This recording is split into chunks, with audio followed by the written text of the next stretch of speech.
जय हिंद एवरीवन, स्वागत है आपका आज की वीडियो में। तो आज की वीडियो में हम मॉक टेस्ट नंबर 6 के इंग्लिश के सॉल्यूशन देखेंगे और साथ में हम सेफ स्कोर पे भी बात करेंगे कि क्या सेफ स्कोर रहने वाला है मॉक टेस्ट नंबर 6 का। तो वीडियो स्टार्ट करने से पहले आपको बता दूं कि हमने मॉक टेस्ट सीरीज स्टार्ट करी है, जिसमें आपको 15 फुल मॉक टेस्ट मिलेंगे। साथ में आपको 5 सेक्शनल मॉक टेस्ट इंग्लिश के मिलेंगे और 5 जो है सेक्शनल मैथ्स के मिलेंगे और इसका प्राइस जो है वो 80 रुपीज़ रहने वाला है। तो अभी तक अगर आपने बाय नहीं किया है तो आप इस नंबर पर व्हाट्सएप कर सकते हो। इसमें आपको क्या क्या मिलेगा, आपको क्वेश्चंस की PDF फॉर्म मिलेगी, साथ में आपको OMR शीट मिलेगी ताकि आप प्रैक्टिस कर सकें। आंसर की आपको प्रोवाइड करी जाएगी और साथ में अगर आपके कोई डाउट है तो उसके सोल्यूशन भी दे दिए जाएंगे। इंग्लिश और मैथ्स के सोल्यूशन आपको मिलेंगे ही। अगर आपको किसी और सब्जेक्ट में डाउट है तो उसके सोल्यूशन भी आपको प्रोवाइड कर दिए जाएंगे। तो शुरू करते हैं आज की वीडियो। तो वीडियो स्टार्ट करने से पहले हम सेफ स्कोर पे बात करेंगे पहले। तो सेफ स्कोर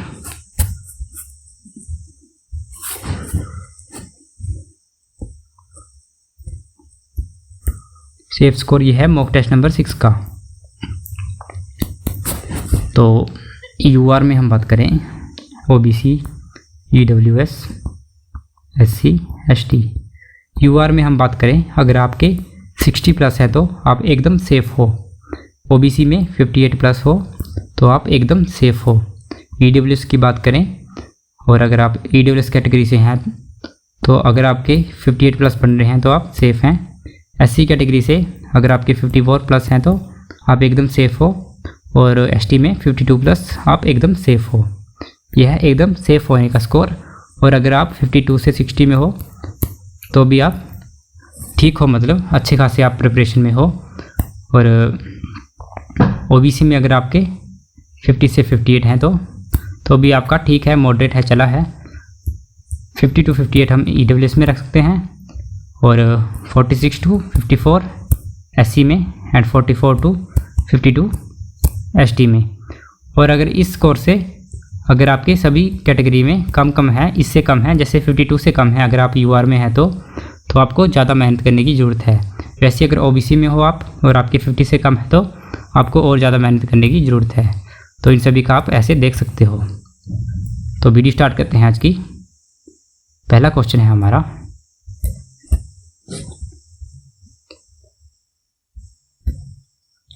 डायरेक्शंस।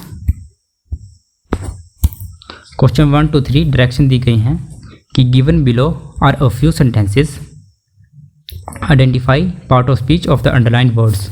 हमें जो अंडरलाइन वर्ड हैं उनके पार्ट ऑफ स्पीच बताने हैं। तो पहला क्वेश्चन है, the presiding officer walked slowly to the dais. तो यहाँ पे वॉक्ड आगे वर्ब और उसके बाद आ जाएगा हमारा क्वालिफाई करने के लिए एडवर्ब। तो स्लोली क्या है, स्लोली है एडवर्ब। तो अगला क्वेश्चन है, I will meet you in the 3rd week of August. तो इन यहाँ पे क्या है, इन यहाँ पे आपको पता है क्या है, प्रेपोजिशन है। इन क्या होता है, प्रेपोजिशन। तो क्वेश्चन 2 का राइट ऑप्शन हो जाएगा प्रेपोजिशन। तो C ऑप्शन हमारा राइट है, प्रेपोजिशन। तो बढ़ते हैं अगले क्वेश्चन की तरफ। अगला क्वेश्चन है, Ravi was declared as the winner in the tie because he had hit the most number of 4s and 6s। तो यहाँ पे बिकॉज क्या है, बिकॉज यहाँ पे आपको पता है क्या चीज़ है, ये है कंजंक्शन। बिकॉज क्या होता है, कंजंक्शन। ये कंजंक्शन क्या करता है, 2 वर्ड्स को या 2 सेंटेंसेस को या 2 फ्रेजेस को जोड़ता है। तो बिकॉज यहाँ पे क्या आएगा, कंजंक्शन। तो ये 3 क्वेश्चन थे। ये क्वेश्चन जो है ईजी लेवल के हैं सभी। बढ़ते हैं अगले क्वेश्चन की तरफ। अगला क्वेश्चन है, डायरेक्शन दी गए हैं क्वेश्चन नंबर 4 से क्वेश्चन नंबर 7 तक। तो यहाँ पे क्या बोला गया है, each sentence is divided into some parts, read each sentence to find out whether there is an error in any of the parts. कि यहाँ पे पार्ट दिए गए हैं सेंटेंस के और हमें रीड करना है कि किसी पार्ट में कोई एरर तो नहीं है, रीड करके हमें बताना है। तो यहाँ पे क्वेश्चन 4 है, the 2 first to arrive were the lucky recipients of a surprise gift. हमें यहाँ पे बताना है कि कौन सा एरर है। यहाँ पे देखो, आपको पता है कार्डिनल एडजेक्टिव क्या होते हैं, कार्डिनल और ऑर्डिनल क्या होते हैं, एंड मल्टीप्लिकेटिव क्या होते हैं।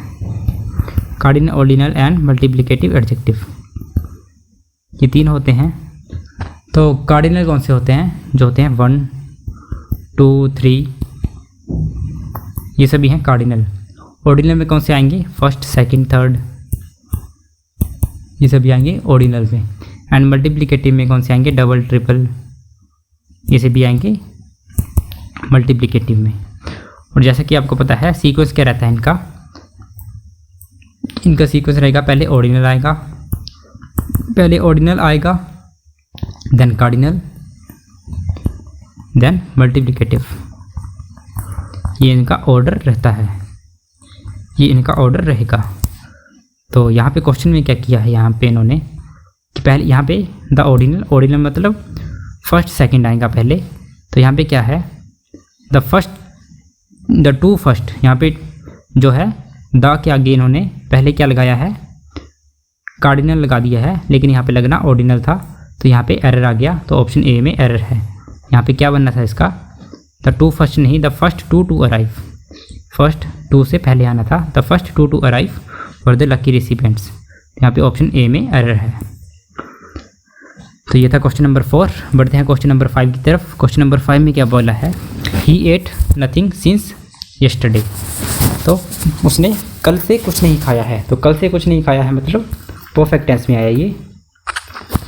तो परफेक्ट टेंस में आना चाहिए कि उसने कल से कुछ नहीं खाया है, लेकिन यहाँ पे क्या है? इंडेफिनिट है, तो ये गलत हो जाएगा। पास्ट इंडेफिनिट नहीं होगा यहाँ पे प्रेजेंट परफेक्ट होगा।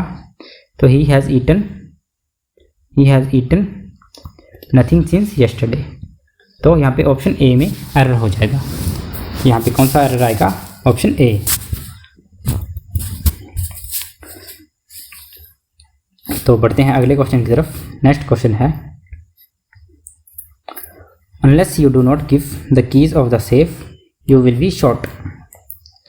तो यहाँ पे आपको पता है अनलेस जो है खुद में नेगेटिव वर्ड है, अनलेस खुद में नेगेटिव है, तो यहाँ पे इसके साथ एक और नोट नहीं लगेगा, इसके साथ एक और नोट जो है वो नहीं लगेगा। अनलेस खुद में नेगेटिव वर्ड है। अनलेस को अगर मैं खोल लूँ तो कैसे बनेगा? इफ़ और नोट। तो इफ़ और नोट अगर पहले से है तो एक और नोट नहीं लगेगा, तो यहाँ पे एक और जो डू नोट है ये नहीं लगेगा। तो ऑप्शन ए में एरर आ गया। तो यहाँ पे कौन सा एरर है? ऑप्शन ए में एरर है। तो ये थे 3 क्वेश्चन, ये भी इजी साइड में क्वेश्चन थे।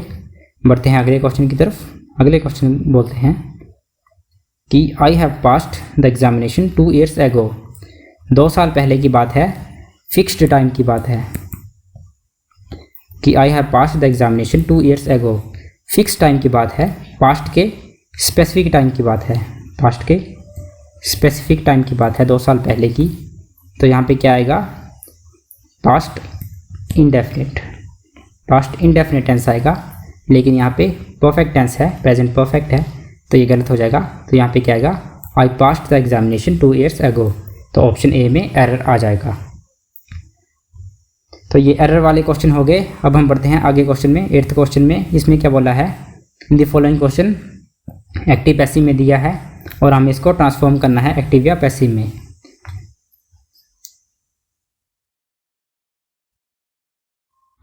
तो इसमें क्या बोला गया है? The boys killed the snake with a stick. यहाँ पे देखो द बॉयज़ सब्जेक्ट आ गया, वर्ब आ गई किल्ड, और ये स्नेक आ गया ऑब्जेक्ट। इसके आगे ये है एडिशनल इन्फॉर्मेशन। तो ये जो एडिशनल इन्फॉर्मेशन है ये हमेशा लास्ट में आएगी, पैसिव में भी। तो यहाँ पे देखो इसमें लास्ट में है, इसमें यहाँ पे विद स्टिक लास्ट में नहीं है, ये ऑप्शन गलत। यहाँ पे विद स्टिक लास्ट में नहीं है, ये भी गलत। 2 ऑप्शन बचे।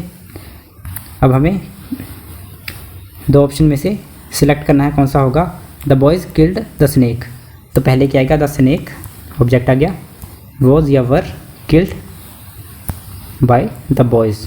तो क्या है ये? The snake was killed by the boys. The snake is killed, ये भी नहीं होगा। यहाँ पे देखो ये भी एलिमिनेट हो सकता था, कैसे? यहाँ पे इज़ तो कभी नहीं आएगा, तो ये 3 ऑप्शन अब एलिमिनेट हो गए और ए ऑप्शन जो है वो राइट ऑप्शन बच गया। यहाँ पे 3 ऑप्शन एलिमिनेट हो गए और ए जो है वो राइट ऑप्शन बच गया। तो ये था हमारा question. The boys killed the snake past indefinite में है, तो इसका कन्वर्जन कैसे होता है? ऑब्जेक्ट पहले आएगा, उसके बाद वॉज या वर, और उसके बाद वर्ब की 3rd फॉर्म, और फिर जो प्रपोजिशन आएगी और उसके बाद सब्जेक्ट या एजेंट। तो क्या होगा, the boys killed the snake was killed by the boys. Additional information इसके बाद आएगी विद अ स्टिक। तो ए ऑप्शन जो है वो राइट हो जाएगा। क्वेश्चन नंबर 9 में क्या बोला है, इसमें भी हमें एक्टिव या पैसिव वॉइस हमें चेंज करनी है। लेट मी डू दिस, यहाँ पे देखो लेट एक ऑब्जेक्ट फिर वर्ब फिर दूसरा ऑब्जेक्ट। तो इसमें क्या होता है, इसकी कन्वर्जन पैसिव में कैसे होती है, लेट ऐसे ही रहेगा, उसके बाद ये ऑब्जेक्ट 2 पहले आ जाएगा, ऑब्जेक्ट 2 उसके बाद बी और उसके बाद वर्ब की थर्ड फॉर्म वी और वर्ब की थर्ड फॉर्म और उसके बाद ऑब्जेक्ट 1, प्रपोजिशन लगा के ऑब्जेक्ट 1। तो क्या बनेगा इसका, लेट, पहले लेट आ गया तो दिस यहाँ पे कैंसिल हो गया, लेट सभी में है, लेट दिस तो एस अस नहीं होगा यहाँ पे, ये भी गलत हो गया, लेट दिस लेट डू भी यही होगा, तो ऑप्शन सी राइट है। लेट दिस फिर बी के बाद थर्ड वर्ब की थर्ड फॉर्म बी डन, उसके बाद प्रपोजिशन और उसके बाद पहला ऑब्जेक्ट बाई मी, तो let this be done by me. तो बढ़ते हैं अगले क्वेश्चन की तरफ। उम्मीद है आपको ये क्वेश्चन समझ आ गया होगा। अगला क्वेश्चन है, ये क्वेश्चन भी इजी साइड में रख सकते हैं।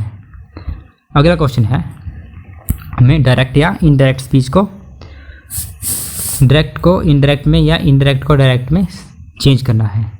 ही said the sun rises in the east, यहाँ पे कीवर्ड पकड़ो, sun rises in the east, ये क्या है, यूनिवर्सल ट्रूथ है, यूनिवर्सल ट्रूथ है। यूनिवर्सल ट्रूथ या फैक्ट्स के लिए जो हमारा टेंस है वो चेंज नहीं होता है, तो यहाँ पे टेंस चेंज नहीं होगा, तो पहले हम टेंस को ही देख लेते हैं। द सन राइज्ड, ये गलत हो गया, सन राइजेस हाँ होल्ड करते हैं, सन विल राइज, ये भी गलत हो गया, सन मे राइज, ये भी गलत हो गया, 3 ऑप्शन एलिमिनेट और ऑप्शन बी जो है राइट ऑप्शन हो जाएगा। He said the sun rises in the east. बढ़ते हैं अगले क्वेश्चन की तरफ। अगला क्वेश्चन है, इसमें भी हमें स्पीच को चेंज करना है। The visitor said to them please give me a glass of water, इसमें भी कीवर्ड पकड़ो, इसमें हमने क्या पकड़ा, प्लीज़, प्लीज़ है तो यहाँ पे क्या आएगा, रिक्वेस्ट आएगा।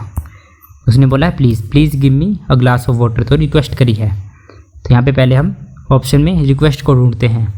सैड आ गया, गलत हो गया, सैड आ गया, ये भी गलत है, ऑर्डर तो होगा नहीं, 3 ऑप्शन गलत हो गए, रिक्वेस्टेड जो है वो राइट है, तो ऑप्शन डी जो है वो राइट ऑप्शन हो जाएगा। ये बहुत आसान क्वेश्चन है, ये 2 क्वेश्चन तो बहुत आसान थे, एकदम ऑप्शन एलिमिनेशन से आराम से हो जाएंगे। तो क्या बन जाएगा इसका, the visitor requested them to give him a glass of water. बढ़ते हैं अगले क्वेश्चन की तरफ। अगला क्वेश्चन है, इसमें डायरेक्शन दी गई है, क्या बोला गया है, क्वेश्चन 12 से 14 तक कि in the following question sentence are given with blank, में ब्लैंक दिया गया है, हमें ब्लैंक को उसमें भरना है। तो क्वेश्चन नंबर 12 क्या बोलता है, Ram along with the members of the family and that of friend dash a movie. यहाँ पे सब्जेक्ट और वर्ब का एग्रीमेंट देखना है कैसे रहेगा। यहाँ पे देखो हमें और आसान कर दिया गया है, कैसे, यहाँ पे कोमा लगाया है और उसके बाद ये लिखा है, इसके बाद यहाँ पे कोमा लगा है, मतलब ये जो बात है वो सारी एडिशनल इन्फॉर्मेशन है, तो ये बात हमारे वर्ब को इफ़ेक्ट नहीं करेगी। तो Ram was watching a movie, तो क्या बन गया हमारा सेंटेंस, सिंपल हो गया कि Ram was watching a movie, वर रही होगा, Ram was watching a movie. तो उम्मीद है आपको समझ आया होगा। और अगर कोमा नहीं दिया होता तो क्या होता, यहाँ पे देखो अलॉन्ग विथ है, प्रपोजिशन के बाद ऑब्जेक्टिव केस, और ऑब्जेक्टिव केस जो है वो जो हमारी वर्ब है उसको इफेक्ट नहीं करता है, तो ये गलत हो गया सारा, ये सारा मतलब हम इसको एलिमिनेट करेंगे। और यहाँ पे क्या बचा, Ram dash a movie, Ram was watching a movie, तो वर्ब किसके हिसाब से आएगी, राम के हिसाब से, तो क्या बन गया, Ram was watching a movie. अगला क्वेश्चन है, he drove the car very fast. तो आपको मैंने बताया था कि पॉजिटिव है तो उसके बाद क्वेश्चन टैग जो है वो नेगेटिव आएगा, और अगर नेगेटिव टोन में सेंटेंस है तो क्वेश्चन टैग पॉजिटिव आएगा। यहाँ पे देखो पॉजिटिव में है तो क्वेश्चन टैग जो है वो नेगेटिव में आएगा, क्वेश्चन टैग इसमें पॉजिटिव है, ये भी पॉजिटिव है, ये भी पॉजिटिव है, नेगेटिव क्वेश्चन टैग सी में है, तो क्या बन गया, he drove the car very fast didn't he, he drove the car very fast didn't he। तो बढ़ते हैं अगले क्वेश्चन पे। अगला क्वेश्चन है he drove from Maharashtra dash Karnataka without stopping to rest. तो यहाँ पे हमें प्रपोजिशन को फिल करना है। तो हमें पता है मूवमेंट में एक प्लेस से दूसरी प्लेस में अगर जा रहे हैं तो क्या होगा, फ्रॉम प्लेस 1 टू प्लेस 2। तो क्या आएगा, फ्रॉम महाराष्ट्र टू कर्नाटका। तो ऑप्शन बी जो है वो राइट हो जाएगा। इसमें राइट प्रपोजिशन कौन सी होगी, to. He drove from Maharashtra to Karnataka. बढ़ते हैं अगले क्वेश्चन की तरफ। अगला क्वेश्चन क्या बोलता है, क्वेश्चन नंबर 15 से 17। इसमें क्या है, पार्ट जो है वो अंडरलाइन है और हमें अंडरलाइन पार्ट के लिए ए बी सी में से कौन सा जो है इस पार्ट को इम्प्रूव करेगा वो बताना है। अगर कोई इम्प्रूवमेंट नहीं है तो आंसर हमें डी मार्क करना है। द फूड टेस्ट, कैसा टेस्ट करता है फूड। आगे हमें एडजेक्टिव चाहिए, तो कैसा टेस्ट करेगा फूड, डिलीशियस। डिलीशियस ले नहीं होगा, द फूड टेस्ट डिलीशियस। तो बढ़ते हैं अगले क्वेश्चन की तरफ। अगला क्वेश्चन है he is the poorest of the two workers. यहाँ पे देखो दो वर्कर की बात है तो सुपरलेटिव डिग्री यहाँ पे नहीं आएगी। तो यहाँ पे कौन सी आएगी, कंपैरेटिव डिग्री आएगी। तो यहाँ पे आएगा he is the poorer of the two workers. He is the poorer of the two workers. ये क्या है, सिलेक्शन आउट ऑफ कंपैरिजन। यहाँ पे क्या होता है, इसका जो स्ट्रक्चर होता है द कंपैरेटिव डिग्री ऑफ, और आगे 2 नंबर है, और अगर यहाँ पे ज़्यादा नंबर होते तो द सुपरलेटिव डिग्री ऑफ, और ये ज़्यादा नंबर होता है। यहाँ पे 2 की बात है, यहाँ पे तो कंपैरेटिव डिग्री आ जाएगी। He is the poorer of the two workers. तो ऑप्शन नंबर ए जो है वो राइट हो जाएगा। बढ़ते हैं अगले क्वेश्चन की तरफ। अगला क्वेश्चन है I have return the library books yesterday. तो यहाँ पे देखो कीवर्ड पकड़ो, येस्टरडे। येस्टरडे है तो पास्ट स्पेसिफिक टाइम है। पास्ट स्पेसिफिक टाइम के लिए क्या आता है, पास्ट इंडेफिनिट। पास्ट इंडेफिनिट में क्या आएगा, आई रिटर्नड। तो I return the library books yesterday. तो आई रिटर्न, ऑप्शन सी जो है राइट हो जाएगा। I return the library books yesterday. बढ़ते हैं अगले क्वेश्चन की तरफ। अगला क्वेश्चन है, इसमें हमें क्या करना है, इन दिस क्वेश्चन, इस क्वेश्चन में first and last part of the sentence are numbered 1 and 6। ये 1 और 6 जो है वो फर्स्ट और लास्ट पार्ट है सेंटेंस के, और the rest part of sentence, जो रेस्ट पार्ट है सेंटेंस का, उसको हमने स्प्लिट करके 4 पार्ट बना दिए हैं, PQRS, ठीक है। और हमें ये 4 पार्ट जो है वो प्रॉपर ऑर्डर में रखने हैं ताकि ये सेंटेंस जो है वो कंप्लीट हो जाए। तो ये PQRS है कि पहला जो है और 6 जो है वो अपनी जगह पे रखे हुए हैं, और बीच में जो है ये सभी, इनको हमें इनकी जगह पर रखना है। तो पहले हम देखेंगे, आपको मैंने बताया था कि पेयरिंग देख लो एक दूसरे की कहाँ हो रही है, और वहाँ से क्वेश्चन हो जाएगा आराम से। यहाँ पे देखो अ डिक्शनरी, ठीक है, अ डिक्शनरी, इसको हम इंट्रोड्यूस ही कर रहे हैं अभी। अ डिक्शनरी अरेंज्ड वर्ड, देखो फर्स्ट के इमीडिएटली बाद में P नहीं आएगा। अ डिक्शनरी अरेंज्ड वर्ड, तो ये तो कुछ नहीं बना, तो P यहाँ पे पहले में नहीं आएगा। और यहाँ पे देखो ऑप्शन में भी P यहाँ पे पहले पे नहीं दिया है। फिर a dictionary about which information, हाँ इसको कंसीडर कर सकते हैं। अ डिक्शनरी कंटेनिंग अल्फ़ाबेटिकली, इसको भी थोड़ा कंसीडर कर सकते हैं। देखो यहाँ पे एक हमें हिंट मिला अल्फ़ाबेटिकली, तो इसके बाद क्या आएगा, अरेंज्ड वर्ड। देखो पेयरिंग कैसी हुई, कंटेनिंग अल्फ़ाबेटिकली अरेंज्ड वर्ड, तो आर के बाद P आएगा ही, आर के इमीडिएटली बाद P आएगा ही। तो इन दोनों की पेयरिंग हुई आर और P की। कंटेनिंग अल्फ़ाबेटिकली अरेंज्ड वर्ड, तो यहाँ पे देखते हैं आर और P पहले में है, दूसरे में भी है, तीसरे में भी है, और चौथे में PR है, तो ये गलत हो गया। तो एक ऑप्शन हमारा एलिमिनेट हुआ। अब हम देखते हैं, आगे देखते हैं, कंटेनिंग अल्फ़ाबेटिकली अरेंज्ड वर्ड, और इसके आगे क्या हो सकता है, चलो अभी होल्ड करते हैं। आगे क्या है, इज़ अ बुक और इज़ गिवन। देखो यहाँ पे इज़ गिवन है, तो उससे पहले वाली हम जो सिस से पहले वाला हम पार्ट ढूंढते हैं, जैसे अरेंज वर्ड्स, तो यहाँ पे इज़ नहीं आर आना था, तो यहाँ पे लास्ट में जो है पी नहीं होगा, यहाँ पे लास्ट में पी किसी में है भी नहीं। About which information is given, हाँ ये हो सकता है, तो इसको हम होल्ड करते हैं। कौन सा है ये, लास्ट में क्यू, लास्ट में क्यू जो है इसमें है, सी वाले में, इसको हम देख सकते हैं। बाकी इसको भी देखते हैं, यहाँ पे लास्ट में एस है, एस क्या है, is a book is given. देखो is a book is given, ये तो मतलब ऐसे कुछ बना नहीं कि is a book is given, तो ये भी रॉन्ग हो गया कि लास्ट में एस आना बहुत मुश्किल है, तो ये दोनों गलत हो गए। तो हमें हमारे पास जो है वो एक ही ऑप्शन बचता है, इसको हम चेक कर लेते हैं एक बार।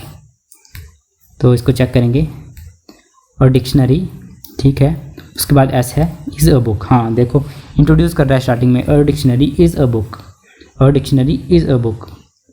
उसके बाद आर है कंटेनिंग अल्फ़ाबेटिकली, हाँ ये डिक्शनरी जो है वो बुक है, उसमें क्या है अल्फ़ाबेटिकली अरेंज्ड वर्ड है। अबाउट विच, वर्ड्स के अबाउट विच मतलब उन वर्ड्स का जो इन्फॉर्मेशन है इज़ गिवन, उन वर्ड्स की जो है इस इन्फॉर्मेशन जो है वो उसमें दी गई है।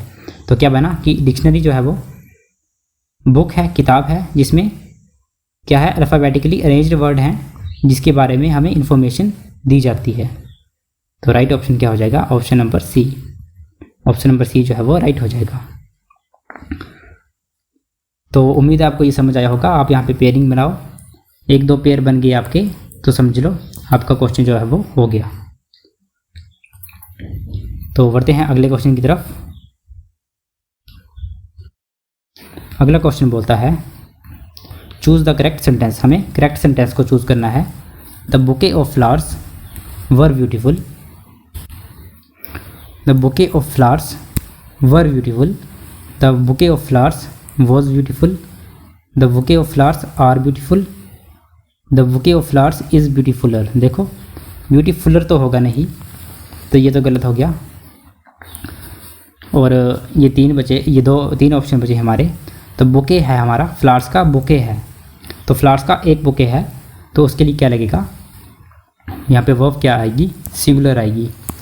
तो सिंगुलर वर्ब कौन सी है, वर नहीं वोज है, और आर भी नहीं होगी। तो ये तीन ऑप्शन एलिमिनेट, और ऑप्शन बी जो है वो राइट हो जाएगा।